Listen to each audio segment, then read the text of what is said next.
Buen día. Hoy vamos a hablar de las RCA2, de las reglas de catalogación angloamericanas, primera parte. Es decir, vamos a ver algunos conceptos sobre descripción de materiales. Para incursionar en el tema, es necesario hacer algunas consideraciones primarias.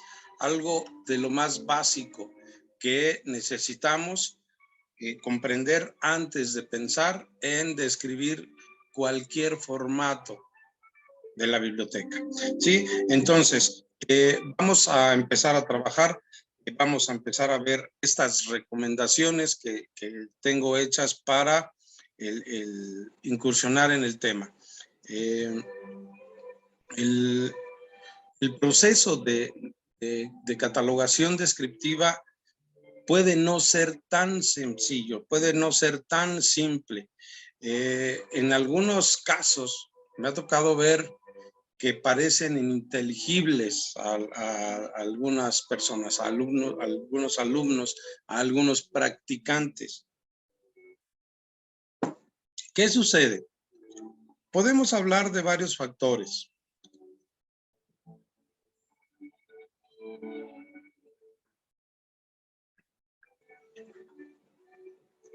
Primero, es necesario conocer el lenguaje especializado que las caracteriza. Es decir, si vamos a consultar alguna de las reglas que nos van a dar la instrucción para realizar la descripción de algún formato y no comprendemos lo que nos dice, puede deberse a que el lenguaje que utilizan no lo estamos comprendiendo cabalmente.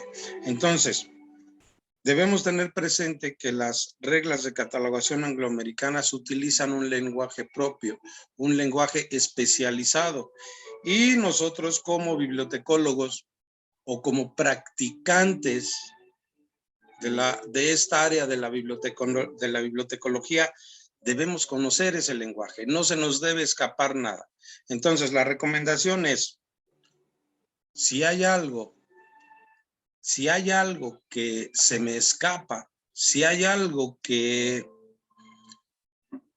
no comprendo de la instrucción que me está dando la regla, pues puedo recurrir a varias cosas. La primera, la más a la mano, es ir al glosario que tienen las propias reglas de catalogación al final del volumen. Entonces, si hay un concepto que me está ocasionando problemas, no tengo muy a ciencia cierta de qué me está hablando, me voy al glosario, leo la definición, la comprendo, regreso a mi instrucción. Si con eso puedo comprender la instrucción que me están dando y la puedo aplicar, perfecto. Eso se va a quedar ahí. La próxima vez que se presente ese concepto ya no tendré que ir al glosario, o tal vez sí, pero solamente para refrescar. Esa es la idea. Si el glosario no contiene el concepto que estoy buscando, que no debería suceder, pero puede pasar en algún caso, entonces hay diccionarios especializados. Tengo que remitirme a ellos. Debo tener alguno a la mano. Consulto el concepto, exactamente lo mismo. Lo comprendo y me regreso a la regla. Esto me va a permitir comunicarme sin ningún problema con las reglas de catalogación y le voy a permitir a las reglas de catalogación que se comuniquen conmigo. Lo que las reglas dicen está allí, no cambia, está escrito. Pero lo que yo leo de lo que ellas dicen puede variar dependiendo de ese conocimiento que yo tengo del lenguaje que utilizan. Así que lo debo especializar. ¿Sí? ¿Qué otra cosa? Además de conocer el lenguaje que caracteriza a las reglas de catalogación, debo tener la habilidad, ya lo venía diciendo, no solamente para leer y comprender esas instrucciones, sino además para aplicar esa instrucción que estoy recibiendo. ¿Qué sucede? Que a veces, pues sí, ya leí la regla, por supuesto, no cabe la menor duda, sé leer. ¿Cuánto comprendo de lo que leí? Eso variará de una persona a otra, de un catalogador a otro. Pero la comprensión debiera ser siempre la misma, porque las instrucciones son siempre las mismas. Entonces, debo comprender cabalmente lo que me dice esa instrucción, pero no es suficiente. No solamente debemos leerla y comprenderla, debemos aplicar lo que nos está dando la instrucción. Y ahí es donde a veces tenemos algunos problemas. Si no podemos aplicar la instrucción, ya quién sabe a dónde se va a ir nuestra catalogación. Nosotros estamos obligados a seguir al pie de la letra esas instrucciones. ¿Por qué? Porque pretendemos crear un catálogo normalizado. Ahorita vamos a hablar un poquito más a fondo sobre el tema. Pero lo que estamos haciendo es crear un catálogo normalizado. Y si algunas veces la instrucción dice una cosa y nosotros aplicamos otra, yo regreso a la misma regla, me sigue diciendo lo mismo, pero ahora yo hago otra cosa, entonces eso no me va a llevar nunca a ningún lugar. ¿Qué más? Tenemos algunas otras cosas que comentar al respecto. Además de tener el conocimiento del lenguaje que utiliza, de tener la obligación de leer, comprender y aplicar las instrucciones que nos da, deberíamos también conocer algunas reglas básicas que nos permitan ir y venir en las reglas, que nos permitan tener esa visión completa de lo que son las reglas de catalogación. Y para ello, aquí vamos a ver algunas de las principales, algunas de esas que debemos tener presentes siempre que tenemos la intención de ponernos a describir algún material. La regla 0.1. Propósito de las reglas de catalogación angloamericanas. Es decir, si cuando yo pretendo describir un libro me olvido de por qué fue creado este volumen, voy a tener problemas. Entonces, para ello debo tener presente esa regla. ¿Qué dice esa regla? La voy a leer. Dice: estas reglas están diseñadas para la elaboración de catálogos y otras listas en bibliotecas generales de cualquier tamaño. Okay. Están diseñadas para la elaboración de catálogos. Eso no lo debemos perder de vista. No importa qué formato esté describiendo. Lo que estoy haciendo en realidad con esa descripción es creando catálogos. ¿Qué tipo de catálogos voy a crear? ¿Sí? Eso es muy, muy importante. Una vez que estamos haciendo nuestro trabajo y que ya estamos conscientes que estamos creando catálogos, debemos tener alguna otra consideración al respecto. Hay algunas otras reglas básicas que no debemos perder de vista. Si pretendo ir y venir en este volumen con conocimiento claro de lo que contienen, entonces debo tener presente que están arregladas de lo general a lo específico. Eso me lo dice la regla 0.4. Es una de las reglas más generales.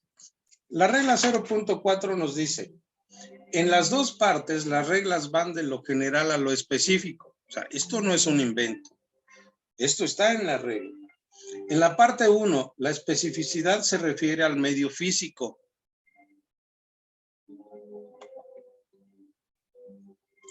Al nivel de detalle requerido para cada elemento de la descripción y al análisis de un ítem que contiene partes independientes. Ok. Entonces, el arreglo está de lo general a lo específico. Y nos dice, en la parte 1, la especificidad se refiere al medio físico. Ok, ¿qué me quiere decir con eso que se refiere al medio físico? Sabemos que el capítulo 1 contiene todas las reglas que aplican a todos los formatos. Eso es lo general. Ese es el capítulo que trata de todas las reglas generales, las que aplican a todo. Perfecto. Pero después del capítulo 1, a partir del capítulo 2 y hasta el capítulo 12, cada uno trata reglas específicas para un formato. Entonces, el 1 es general y después cada uno es específico. Ahí hay especificidad. Pero dentro de cada capítulo, incluyendo el capítulo 1, aunque empezamos de lo general, se va haciendo cada vez más específico, más especializado, hasta tratar casos muy, muy específicos. Entonces, debemos tener presente eso cada vez que queramos hacer una descripción catalográfica. ¿Qué más? Además del lenguaje, además de saber para qué están hechas las reglas y además de conocer que están arregladas de lo general a lo particular, debemos conocer cómo trabajar con ellas. Esta regla, la regla 0.9, habla sobre el criterio del catalogador. Es probablemente la regla que nos da los principios elementales para una política de catalogación. Es decir, esta regla, la 09, a veces se toma como, pues la regla me permite a mí utilizar mi criterio, por lo tanto yo puedo hacer lo que quiera con las reglas de catalogación, es mi criterio. No, eso es mentira. Nos permite hacer uso de un criterio, sí, pero basado en ciertos parámetros. No nos engañemos, no pretendamos estar usando la norma, la normatividad de las reglas de catalogación y en realidad estar haciendo nuestra propia voluntad. La regla 09 dice, en estas reglas se reconoce que el catalogador necesita ejercer un juicio crítico y de interpretación. Perfecto. Juicio crítico y de interpretación. Se necesita ejercer, pero no nos podemos quedar allí. Si la regla dice que necesito ejercer mi juicio crítico y de interpretación, bueno, la regla dice esto, pero yo interpreto esto otro. No. En el conocimiento humano hay áreas del conocimiento que sí se prestan a interpretación, ¿sí? Se lee algo y se puede interpretar como A, pero lo vuelves a leer u otra persona lo lee y lo interpreta como Z. Y entonces entre la A y la Z se puede interpretar cualquier cosa. Se presta para eso esa área del conocimiento, no esta. Las reglas de catalogación no se prestan a eso. Cuando se habla de interpretación, se habla de hacia dónde queremos ir con nuestro catálogo. Y vamos a leer lo que sigue. Dicho juicio e interpretación deben basarse en los requisitos de un determinado catálogo o en el uso de los ítems que se catalogan. Ok. Entonces, ya vimos, no es el juicio crítico que me marca el humor o el estado de ánimo con el que me encuentre al momento de tomar la decisión. Es un juicio crítico que está basado en el uso del catálogo. ¿Cuál es el propósito de ese catálogo? ¿Para qué lo estoy creando? ¿Ya lo tengo definido? Si no, hay que hacerlo. O bien, el otro parámetro, ¿a quién está destinado el ítem que estoy catalogando? ¿Es uno o es otro? ¿O son los dos? ¿Por qué no considerar los dos factores? No están peleados, ¿no? Sigue la regla. La necesidad de ejercer el juicio crítico se señala en estas reglas mediante palabras y frases como si es apropiado, importante y si es necesario. Cada vez que nos encontramos en alguna regla, alguna de estas palabras, alguna de estas instrucciones, ¿bajo qué parámetros voy a determinar si es apropiado? ¿Cómo puedo saber si es importante tomar o no determinada instrucción? Es importante para mi biblioteca. ¿Cómo saber si es necesario? Necesito tener parámetros. No se los puedo dejar a mi estado de ánimo, porque si es así, hoy tomo una decisión y la próxima vez que se presente esa misma decisión, tomaré una apuesta. No lo puedo dejar así. necesito delinear esos parámetros. Seguimos leyendo. Estas palabras y frases demuestran que se reconoce el hecho de que no es posible ni deseable la reglamentación uniforme para todo tipo y tamaño de catálogos y estimulan la aplicación del juicio individual basado en el conocimiento local específico. Aquí hay más luz respecto a la aplicación de ese criterio. Sí, sí se pueden tomar decisiones de usar o no usar tal regla, de aplicar o no aplicar tal cosa, de saber si es importante o no lo es, pero debe estar basado en el conocimiento local específico. ¿A qué se refiere ese conocimiento local? No a otra cosa más que a esos parámetros de los que hablábamos. El propósito del catálogo, ¿ya lo definimos? Eso va a ser muy importante. Si ya lo definimos, entonces eso nos va a ayudar a tomar decisiones. ¿A quién están destinados los ítems? A los usuarios. ¿Pero a qué tipo de usuarios? ¿Qué necesidades de información tiene ese usuario? Un usuario específico, el que solicitó la hora, al que va dirigida esa descripción. Sí, pero en la institución hay un conglomerado de usuarios. Entonces debemos tener conocimiento preciso de las necesidades de información de esos usuarios. ¿Qué más? Los objetivos de nuestra biblioteca, el propósito de nuestra biblioteca, la misión de nuestra biblioteca. Y por ende, el objetivo, el propósito, la misión, la visión de la institución a la que pertenece la biblioteca.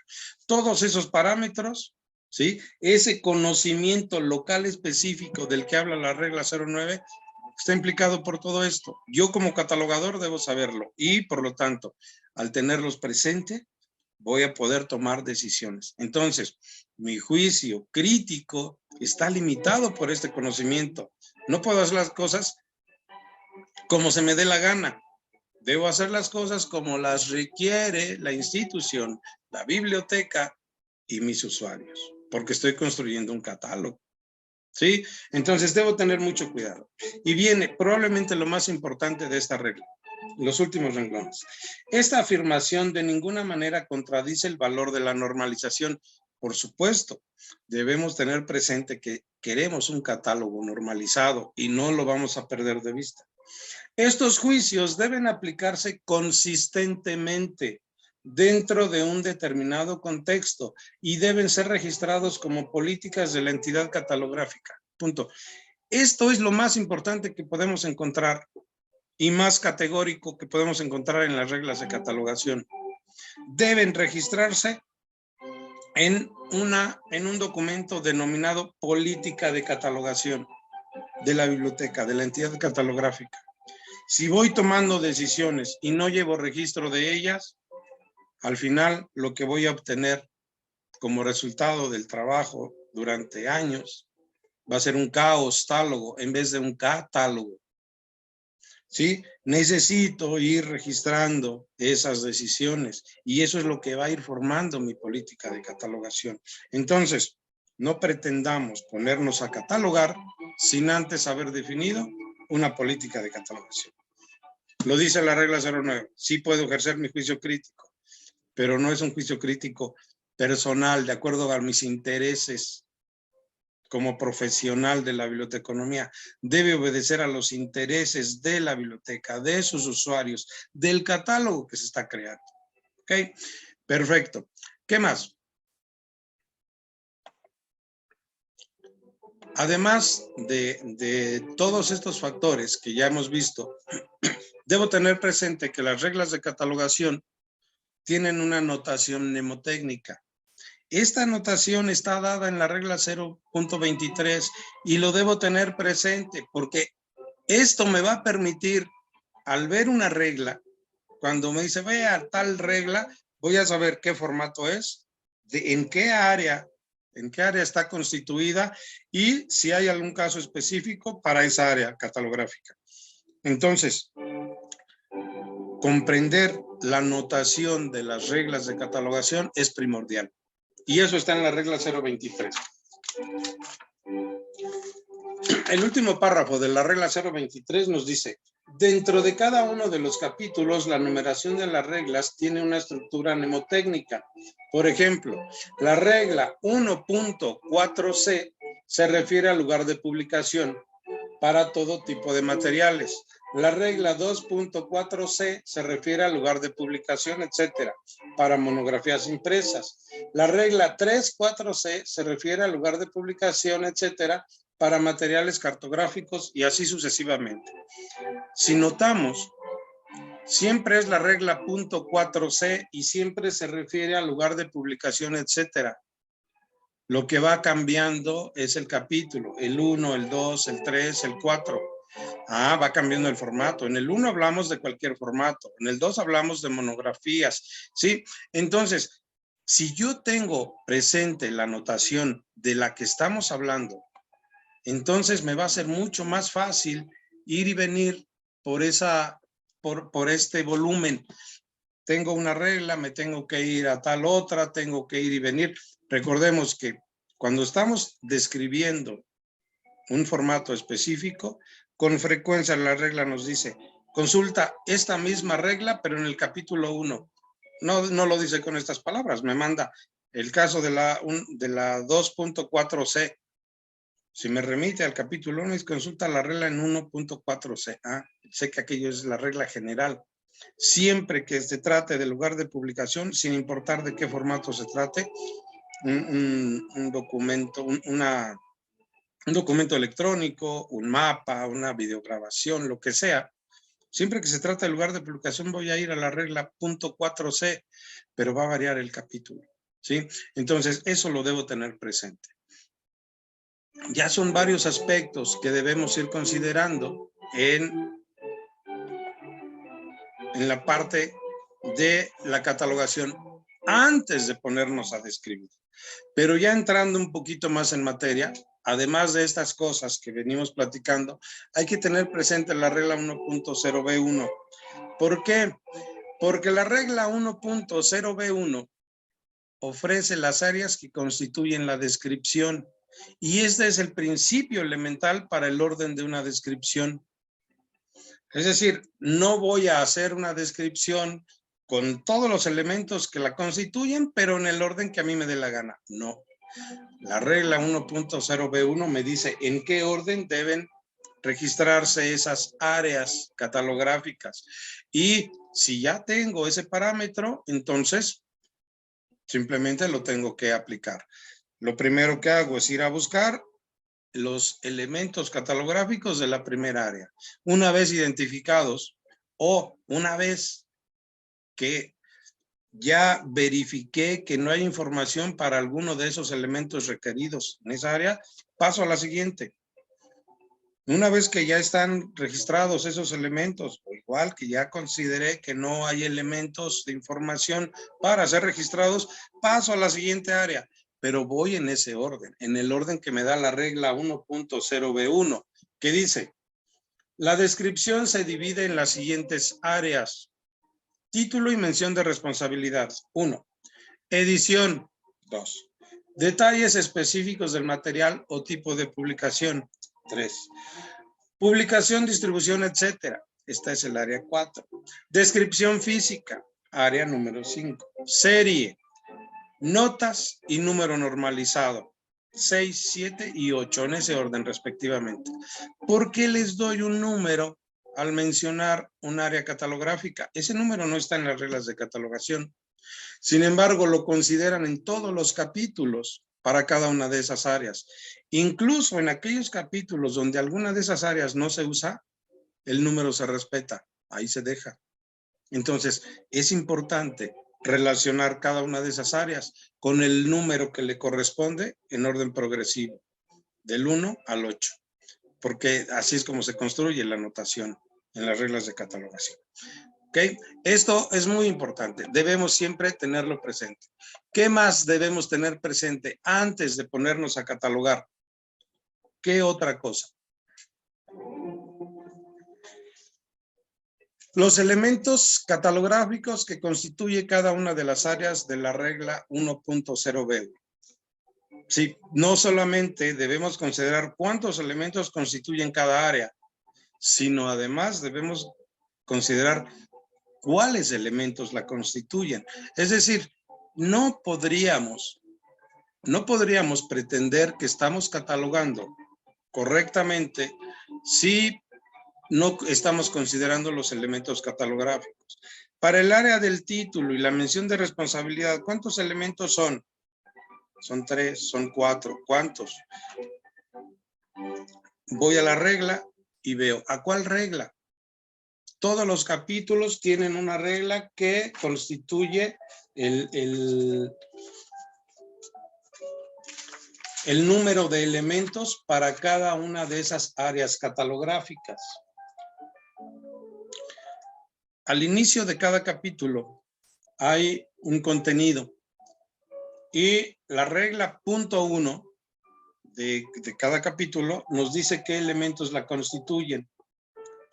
Entonces, por ejemplo, para el área del título y la mención de responsabilidad, tenemos que hay un título propiamente dicho, hay una designación general del material, hay títulos paralelos, hay otra información sobre el título, hay menciones de responsabilidad y hay reglas para ítems sin título colectivo. Ok, ¿cuáles son los elementos? El título propiamente dicho, 1. Designación general del material, 2. Títulos paralelos, 3. Otra información sobre el título, 4. Menciones de responsabilidad, 5. Son 5 elementos. Normalmente se utilizan 2 o 3. Y si consideramos que la designación general del material es una regla optativa, bueno, ¿la vamos a usar o no la vamos a usar? Depende de varios factores. Y entonces empezamos a ver eso. Para el área de la edición, ¿cuántos elementos hay? Los tengo que tener aquí para poder saber. Sí, pero no necesito memorizarlos porque para eso están las reglas. Solamente necesito saber a qué punto de las reglas de catalogación debo remitirme para rescatarlos. ¿Sí? Bien, necesito conocer los elementos que constituyen cada una de las áreas de catalogación. ¿Qué más? Ya para ir terminando esta charla.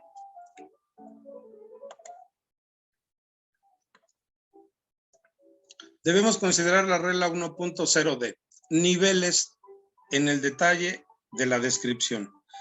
Esto es muy importante. A veces lo desdeñamos como que, pues sí, yo utilizo mi criterio y pues el nivel que utilizo, uso ahí lo que se me ocurre.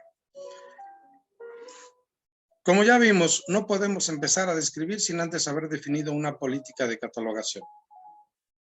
Lo que yo propongo siempre que vamos a empezar una política de catalogación, en caso que no hubiese una definida en la biblioteca, es empezar con el segundo nivel de descripción. Esa es mi política. Mi política siempre debe empezar con, para la descripción de los materiales de esta biblioteca, se considerarán las instrucciones de las reglas de catalogación angloamericana segunda edición de 2003. Punto número 1, principal. Como segundo, todo se describirá en segundo nivel de descripción. Punto. Ok. Esa es la primera, es la básica, es la que nos va a permitir arrancar. Si ya hay elementos, porque ya se tiene una política, perfecto, pero si no se tiene, se puede arrancar con esto. Y cuando vamos al segundo nivel de descripción,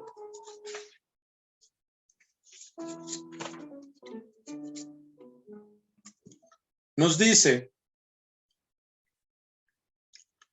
es la 1.0D2, para el segundo nivel de descripción incluya cuando menos los elementos señalados en esta ilustración esquemática. Y viene la ilustración esquemática, ustedes lo pueden corroborar. Hay que ver qué dice esta regla, hay que comprenderla. Dice, para el segundo nivel de descripción, incluya cuando menos los elementos señalados en las siguientes ilustraciones. Es decir, si pretendo describir en segundo nivel, no puedo quitar ninguno de los elementos que me da la ilustración esquemática. Hablábamos hace un momento que la designación general de material es una regla optativa.